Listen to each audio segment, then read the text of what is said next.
হাজার বছরের প্রাচীন ইতিহাস, ঐতিহ্য আর এক বৈচিত্র্যময় সংস্কৃতি। এর সঙ্গে মিলেমিশে গেছে আধুনিকতা, প্রযুক্তির উৎকর্ষতার কথা সে তো বলাই বাহুল্য। আর এত কিছুকে ধারণ করে আছে এক অপরূপ নৈসর্গ। প্রিয় দর্শক, বলছি চীনের কথা। দ্য গ্রেট ওয়ার্ল্ড শো নিয়ে আপনাদের সামনে হাজির হয়েছে আমি সাকিব সিকান্দার। জানবো চীনের সংস্কৃতির নানা খবর।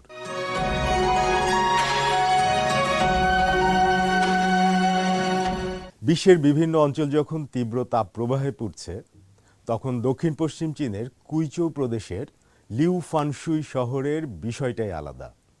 সেখানে গ্রীষ্মে গড় তাপমাত্রা মাত্র ১৯ ডিগ্রি সেলসিয়াস, যা পর্যটক সহ বিভিন্ন সাংস্কৃতিক আয়োজনের এক অনন্য স্বস্তির গন্তব্য হয়ে উঠেছে। শীতল, আরামদায়ক, স্নিগ্ধ ও নির্মল গ্রীষ্মকালীন আবহাওয়ার জন্য চীনা আবহাওয়া সমিতি লিউফানশুই শহরকে চীনের শীতল রাজধানী উপাধিতে ভূষিত করেছে। এই বিশেষ জলবায়ু সুবিধাকে কাজে লাগিয়ে স্থানীয় কর্তৃপক্ষ সংস্কৃতি, ক্রীড়া ও পর্যটনের সমন্বয়ে একটি বহুমাত্রিক পর্যটন ব্যবস্থা গড়ে তুলছে, যাতে সব বয়সী পর্যটকদের গ্রীষ্মকালীন ভ্রমণের চাহিদা পূরণ করা যায়। শহরের বৈশিষ্ট্যময় জাতিগোষ্ঠীর পর্যটন এলাকায় গেস্ট হাউস ও গ্রামীণ আবাসনগুলো এখন প্রায় পুরোপুরি বুকিংয়ে পূর্ণ। চীনের বিভিন্ন অঞ্চল থেকে গরম এড়িয়ে দীর্ঘ সময় অবস্থানের জন্য মানুষ সেখানে ভিড় করছেন। বুকিংয়ের তথ্য অনুযায়ী অনেকেই ১.৫ মাসেরও বেশি সময় থাকার পরিকল্পনা করছেন। উমেং পর্বতমালার কেন্দ্রে অবস্থিত লিউফানশুইয়ের মোট আয়তনের ৬২% বনাঞ্চলে আচ্ছাদিত। সাম্প্রতিক বছরগুলোতে এটি অন্যতম জনপ্রিয় গন্তব্যে পরিণত হয়েছে। চলতি গ্রীষ্ম মৌসুম শুরু হওয়ার পর থেকে শহরটিতে ৭৪,৬০,৫০০ জন পর্যটক ভ্রমণ করেছেন, যা গত বছরের একই সময়ের তুলনায় ৮.৩৫% বেশি। গ্রীষ্মের তাপমাত্রা বৃদ্ধির সঙ্গে সঙ্গে লিউফানশুই গ্রীষ্মকালীন রোড রানিং সাংস্কৃতিক ও পর্যটন মৌসুমের সূচনা করেছে। এই উপলক্ষে পেশাদার অ্যাথলেটিক্স প্রতিযোগিতা, গণদৌড় এবং পরিবারভিত্তিক দৌড়সহ মোট ১৬টি কর্মসূচির আয়োজন করা হয়েছে। রোমাঞ্চপ্রিয় পর্যটকদের জন্য চংশান জেলার ইউয়েচাও স্বাস্থ্য উপত্যকা বিশেষ আকর্ষণীয় হয়ে উঠেছে। এখানকার অনন্য কার্স্ট ভূপ্রকৃতিকে কাজে লাগিয়ে বিভিন্ন স্তরের ৩০০টিরও বেশি রক ক্লাইম্বিং রুট তৈরি করা হয়েছে, যা দেশি বিদেশি আরোহীদের আকর্ষণ করছে। সরকারি তথ্য অনুযায়ী লিউফানশুইয়ে রাত যাপনকারী পর্যটকের সংখ্যা ২০২১ সালে প্রায় ৪২,৮০,০০০ থেকে বর্তমানে ৬৫,১০,০০০-এর বেশি হয়েছে, অর্থাৎ এই খাতে বার্ষিক গড় প্রবৃদ্ধির হার ১১%-এরও বেশি। তামান্না জেনিফার, সিএমজি বাংলা।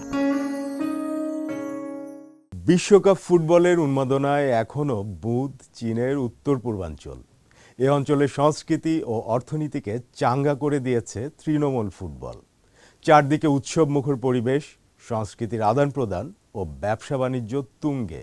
বিস্তারিত জেনে আসি প্রতিবেদনে। বিশ্বকাপের আসর শেষ হলেও চীন এখনও মেতে আছে ফুটবল উন্মাদনায়। পুরো দমে চলছে প্রথম আন্তঃপ্রাদেশিক নগরভিত্তিক ফুটবল টুর্নামেন্ট, উত্তর পূর্ব চীন ফুটবল লিগ। এটি এতটাই জনপ্রিয় যে দর্শকদের কাছে প্রতিযোগিতার টিকিট যেন সোনার হরিণ।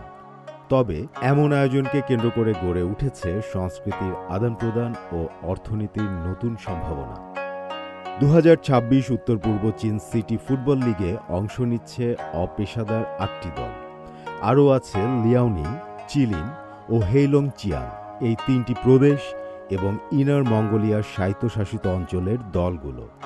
গেল ২৩ মে শেনিয়াং, ছানছুম, হারবিন ও হোহট, এই ৪ প্রাদেশিক ও আঞ্চলিক রাজধানীতে একযোগে টুর্নামেন্টের পর্দা ওঠে। প্রতি ম্যাচের টিকিট মূল্য $৩ কম হলেও এর সুবিধাও আছে অনেক। টিকিটধারীরা শেনিয়াং রাজপ্রাসাদের মতো দর্শনীয় স্থানে বিনামূল্যে প্রবেশের সুযোগ পাচ্ছেন। পাশাপাশি কিছু হোটেল, রেস্তোরাঁ ও বিভিন্ন ব্যবসা প্রতিষ্ঠানে মিলছে বিশেষ ছাড়। অর্থাৎ একটি টিকিটেই মিলছে অনেক সুবিধা। ফলে দর্শকদের জন্য ভ্রমণ হয়ে উঠেছে আরও সাশ্রয়ী। স্টেডিয়ামের বাইরে আয়োজক শহরগুলোর প্রধান বাণিজ্যিক এলাকায় গড়ে উঠেছে হাজারো দ্বিতীয় দর্শন কেন্দ্র, যেখানে বড় পর্দায় খেলা দেখার সুযোগ আছে। পাশাপাশি বিশেষ খাবারের স্টল, সাংস্কৃতিক প্রদর্শনী এবং উন্মুক্ত স্থানে ম্যাচ সম্প্রচারেরও আয়োজন করা হয়েছে। সব মিলিয়ে খেলাকে ঘিরে অর্থনীতি যেমন চাঙ্গা, তেমনি শহরগুলোতেও বাড়তি আমেজ। সাকিব সিকান্দার, সিএমজি বাংলা। ভালো ফসল ও অনুকূল আবহাওয়ার জন্য প্রার্থনা করা হয়। সেই প্রার্থনা মূলত এক ঐতিহ্যবাহী নৃত্য, যা কিনা রূপ নেয় একটা উৎসবে। কুইচৌ প্রদেশের পৌ ইয়ে জাতিগোষ্ঠীর সংস্কৃতির এই বৈচিত্র্য দেখে আসব প্রতিবেদনে। দক্ষিণ পশ্চিম চীনের কুইচৌ প্রদেশের ছিয়ানশিয়ান পৌ ইয়েই মিয়াও স্বায়ত্তশাসিত প্রিফেকচার, যেখানে পৌ ইয়েই জাতিগোষ্ঠীর মানুষ শোভাযাত্রা সহ নানা সাংস্কৃতিক আয়োজনের মধ্য দিয়ে উদযাপন করেন ঐতিহ্যবাহী ডাবল সিক্সথ উৎসব নৃত্য। লিউ ইউয়ে লিউ নামে পরিচিত এই ঐতিহ্যবাহী উৎসব মূলত ভালো ফসলের জন্য কৃতজ্ঞতা প্রকাশ এবং অনুকূল আবহাওয়ার প্রার্থনার উপলক্ষ। বিভিন্ন এলাকায় উৎসবের তারিখ ভিন্ন হয়ে থাকে। কোথাও চান্দ্র বর্ষপঞ্জির ৬ষ্ঠ মাসের ৬ষ্ঠ দিনে, আবার কোথাও ১৬তম এমনকি ২৬তম দিনে এই উৎসব পালন করা হয়। তবে উৎসবের তারিখ যাই হোক না কেন, চীনের বিভিন্ন অঞ্চলে বসবাসকারী পৌ ইয়েই জাতিগোষ্ঠী এই দিনটি একসঙ্গে উদযাপন করে। এবছর ছিয়ানশিনানে স্থানীয় পৌ ইয়েই জাতিগোষ্ঠীর সঙ্গে মিয়াও, ক্যালাও সহ অন্যান্য জাতিগোষ্ঠীর মানুষও অংশ নেন। তাদের অংশগ্রহণে আয়োজিত বর্ণাঢ্য নৃত্য শোভাযাত্রা পুরো এলাকাকে উৎসবমুখর করে তোলে। শোভাযাত্রায় অংশ নেওয়া বিভিন্ন দল স্থানীয় ঐতিহ্যবাহী খাবার এবং দীর্ঘদিনের অমূর্ত সাংস্কৃতিক ঐতিহ্যের বিভিন্ন হস্তশিল্প প্রদর্শন করে। গ্রামীণ জীবনধারা ও জাতিগত বৈশিষ্ট্যে সমৃদ্ধ বর্ণিল নৃত্য ও সাংস্কৃতিক পরিবেশনা দেশ জুড়ে পর্যটকদের আকৃষ্ট করেছে। একই সঙ্গে এই আয়োজন স্থানীয় সাংস্কৃতিক পর্যটন শিল্পের বিকাশেও নতুন গতি এনে দিয়েছে। হোসনে মোবারক সৌরভ, সিএমজি বাংলা।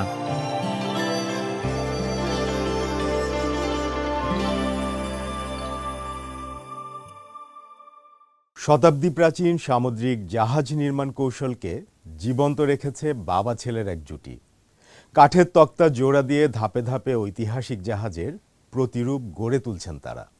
কিংবদন্তি তুল্য ফুছুয়ান জাহাজ হারিয়ে যাচ্ছে। এ নৌ প্রযুক্তিকে নতুন প্রজন্মের সামনে তুলে ধরাই তাদের উদ্দেশ্য। সিজিটিএনের প্রামাণ্য চিত্র সিরিজ কেংলুপু charting the South China Sea এর একটি পর্বে তুলে ধরা হয়েছে হুয়াং টং ওয়ে এবং তার বাবা মা হুয়াং উচুয়ের গল্প। তারা নিজেদের জীবন উৎসর্গ করেছেন ফুছুয়ানের পুনরুজ্জীবন। একসময় এই ঐতিহ্যবাহী কাঠের পালতোলা জাহাজে ভর করেই চীনা নাবিকেরা উত্তাল সমুদ্র পাড়ি দিতেন। বর্তমানে এই বাবা ছেলে ফুছুয়ান জাহাজের ঐতিহ্যবাহী মডেল নির্মাণ শিল্পের শেষ দিককার কয়েকজন কারিগরদের মধ্যে একজন। তাদের অন্যতম গুরুত্বপূর্ণ সৃষ্টি হল হুয়াকুয়াং রিফ ১ এর একটি ক্ষুদ্র আকৃতির প্রতিরূপ। এটি সোং রাজবংশের প্রায় ৮০০ বছর পুরনো একটি বাণিজ্যিক জাহাজ, যার ধ্বংসাবশেষ দক্ষিণ চীন সাগরে আবিষ্কৃত হয়েছিল। বাবা হুয়াং উচুয়ের কাছ থেকেই হুয়াং টং ওয়েই এই কারুশিল্প শিখেছেন। কয়েক দশক ধরে তারা চীনের ঐতিহ্যবাহী পালতোলা জাহাজ নির্মাণের কৌশল সংরক্ষণ করে আসছেন। ২০১৬ সালে বাবা ছেলে তাদের সবচেয়ে বড় প্রকল্প গ্রহণ করেন।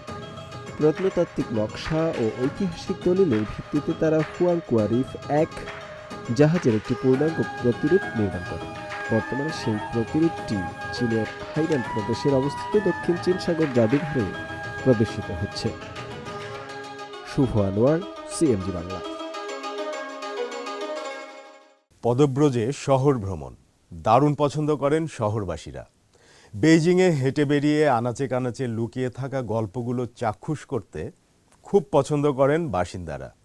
গ্রীষ্মের গরমে নৌকায় ভ্রমণও জনপ্রিয় হয়ে উঠেছে, তাই লিয়াংমা নদীও শহরবাসীদের প্রিয় স্থান। প্রিয় দর্শক, সিটি ওয়াক এই শব্দ চীনে এখন অনেক জনপ্রিয়।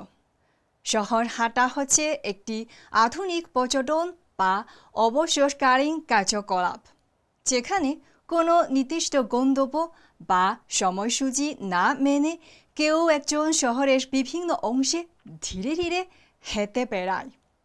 এটি শুধু হাঁটা নয়, বরং শহরের স্থাপত্য, সংস্কৃতি, ইতিহাস, স্থানীয় মানুষের জীবনযাত্রা, খাবারের দোকান, ছোট্ট গলি পার্ক এবং নান্দনিক দৃশ্যকে কাছ থেকে উপভোগ করার একটি উপায়। এই গ্রীষ্মে তাপমাত্রা বেড়ে যাওয়ার সাথে সাথে সিটি ওয়াকের মতো আরেকটি শব্দ সিটি বোটও আরও জনপ্রিয়। সিটিতে কিভাবে বোট চালানো যায়? সম্প্রতি বেইজিংয়ের লিয়াংমা নদীতে প্যাডেল বোট ও কায়াকের চাপ বেড়েছে।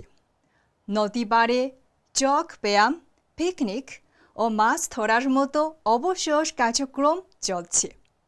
শহরে প্রাপ্তবয়স্করা শহরের নদী চলেই তাদের শৈশবের গ্রীষ্মের ছুটির অনুভূতি ফিরে পাচ্ছেন। হাজার মাইল দূরে সুজৌ শহরে সরকারি পর্যটন স্লোগান হল ট্রেন থেকে নেমেই নৌকায় চড়ুন। শানথাং নদীর দর্শনীয় ভ্রমণ, পুরনো খালের রাতের ক্রুজ, কাঠের উফং নৌকা ভ্রমণ ও লাইভ মিউজিক বোট ট্যুর, এই জল ভ্রমণ রুট এখন সুজৌ ভ্রমণের অন্যতম জনপ্রিয় মাধ্যম। সাংহাই ও হাংজৌ শহরের নদীগুলোতে সারা বছর পর্যটকদের ভিড় থাকে দর্শনীয় নৌকা ভ্রমণ ও দলগত কায়াক অভিজ্ঞতার জন্য। নৌকায় বসে পুরনো ঐতিহাসিক মিনার ও আধুনিক আকাশচুম্বী ভবন একসাথে দেখা যায়, যা অদ্বিতীয় শহরে স্মৃতি তৈরি করে। এই প্রবণতা চীনের বিভিন্ন শহরে বিচ্ছিন্ন ঘটনা নয়। একে বলা হয় সিটি বোট। সিটি ওয়াকের পর নতুন জনপ্রিয় অবসর সংস্কৃতি, যেখানে kayak, paddle boat, rowing boat ও দর্শনীয় ক্রুজের মাধ্যমে জলের দৃষ্টিকোণ থেকে শহরকে নতুন করে আবিষ্কার করা হয়। 2023 সাল থেকে হাংজৌ ও সাংহাই থেকে শুরু হয়ে এই সংস্কৃতি দ্রুত সুজৌ, বেইজিং এবং চেংদু সহ বিভিন্ন শহরে ছড়িয়ে পড়েছে। অন্যদিকে শহর প্রশাসন জল ও স্থলের সমন্বয়কারী উন্নয়নের মাধ্যমে নতুন বাণিজ্যিক সক্রিয়তা পাচ্ছে। এখন নদী স্থল নাগরিকদের অবসর ও পর্যটকদের ভ্রমণের মূল্যবান মাধ্যম হয়ে উঠেছে।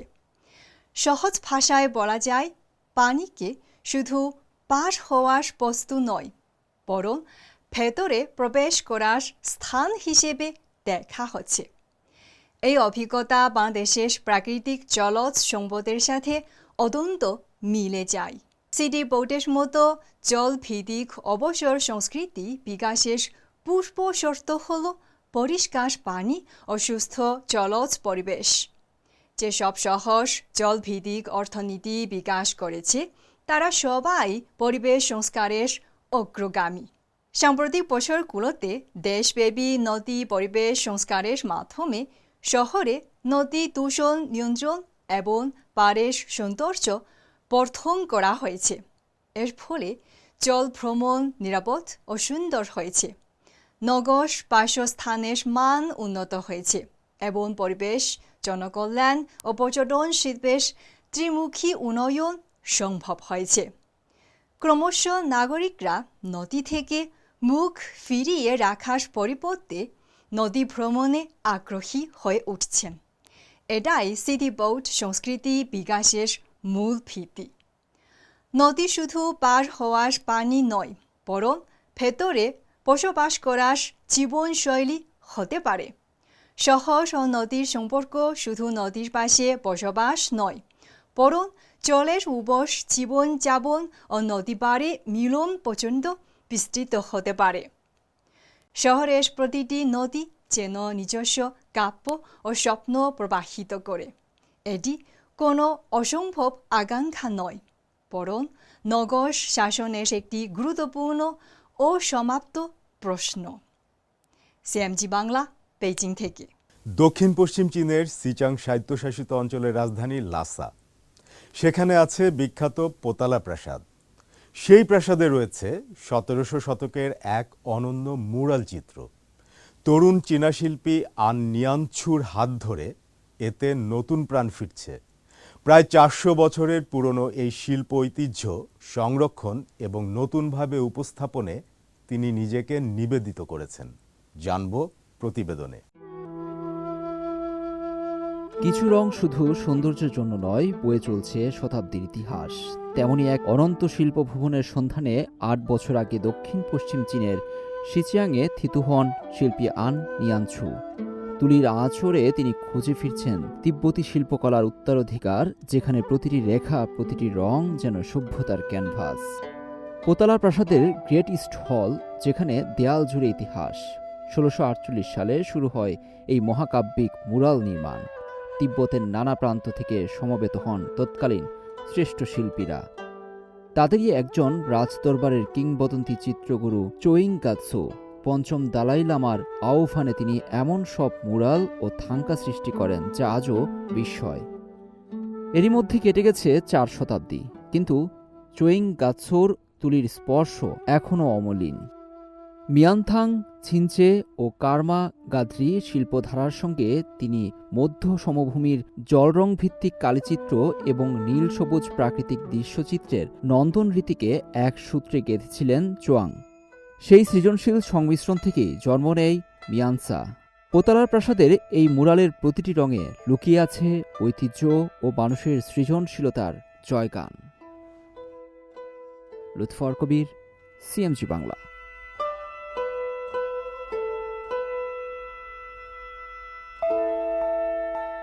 প্রিয় দর্শক, দ্য গ্রেট ওয়ার্ল্ড শো আজ এ পর্যন্তই।